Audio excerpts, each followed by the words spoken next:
Brandy Worley is a woman in Louisiana who's supervising some of the construction that's going on to, rebuild Louisiana. And there was one person that was working on construction, and look at the way the man treated her. Let's watch. Oh, you. You black. Call me what you want. I can be all of that right now. Brandy Worley hit the record button on her cell phone when investigators say 49-year-old Josh Jambone went on a profanity-laced tirade. Jambone was upset with the way Hurricane Isaac debris pickup was going. As if the racial slurs weren't enough, what happened next still haunts Worley.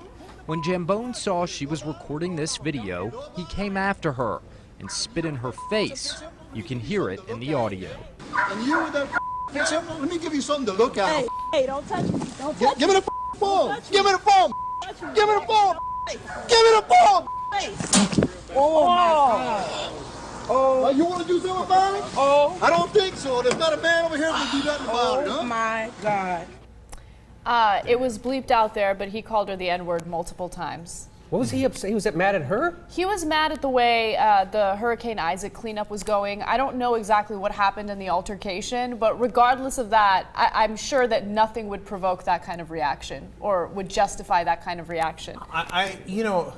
It's a weird thing to say, but I don't know what's worse, the N-word or the getting spit on the face. Both of them are just so obviously N-word outrageous, yada yada, right?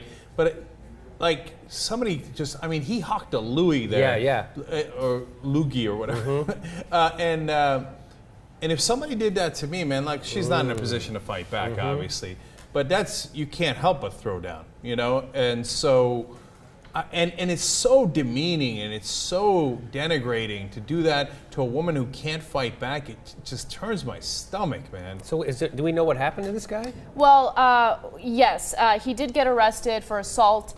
In this next video, the victim talks about how she was humiliated after the incident. Let's watch. He did whatever, the cruelest thing that he could think of to demean me, break me, anything to make me feel less than human. Worley's mother fought back tears today just thinking about the hate her daughter encountered. It was humiliating. It was a humiliating scene. It was very hurtful. See, think about there are pockets in this country where those words are used without really thinking twice, because that guy must say it all the time. It's not like, hey, you know what, this is the first time that he got so angry and decided that he's going to take it out on a woman, etc. He's using it like, hey, what's the big deal? He's using it like he just came back from a Value Voter Summit. All right, JR, what's worse? Somebody calls you the N-word or spits in your face? Well, of course, it's the spitting. I've always said, as far as name calling, it gives you, it lets you identify the people that you need to keep an eye on, because it doesn't kill you. Like I've always said before, hearing someone say it, you don't have any control over me. Yeah, I can be upset about it, but you're not gonna make me do something because of your ignorance. But you actually do something. That's the other part of it. As you can see afterwards, he runs back over and he goes, "There's not a man out here that's gonna do anything about it because he's a pussy." Yeah. Because he's like, well, you women aren't gonna do anything because I'm bigger than you. But there's no other man out here gonna do something about it. Because it's the only people he could be worried about doing something are other guys. And I viewed that as one of the worst parts of it. So he's like, you're helpless here. I can assault you verbally, I can assault you by spitting on you, and there's no one who's going to help you. What kind of a guy does that? The stories that piss me off the most are people who are stronger or more powerful taking it on people who are less powerful. And that's exactly what he's doing here. I got everybody on my side, I'm going to spit in your face, and there's nothing you could do about it. Well, he actually tried to defend his character. He thinks he's a good guy. Let's hear what he had to say. Oh, this ought to be good. When questioned about the video, Jambone defended his character. I'm a really good guy. I'm a good businessman. Did you use the N-word and did you use those racial slurs? I'd really like to talk to you in front of my attorney with this, okay? Who is your attorney?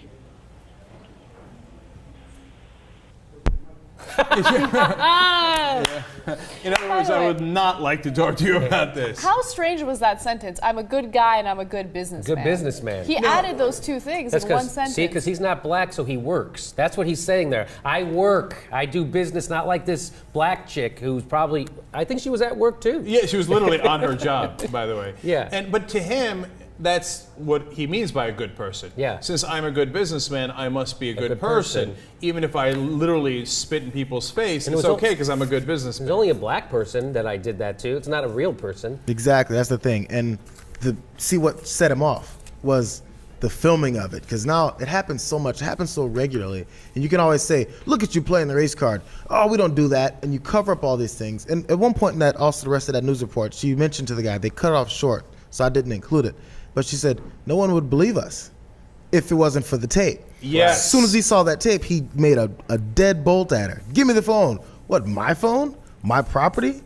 Who are you? You know, Right. it's this over, like, I'm above you mentality that he thinks he can do these things. And the reason he mentioned he's a good businessman is because he's worried about his business going down because he's an asshole racist that now is exposed. Yes. Yeah, and it turns out that's not good for business, ironically, right? and you're right, JR.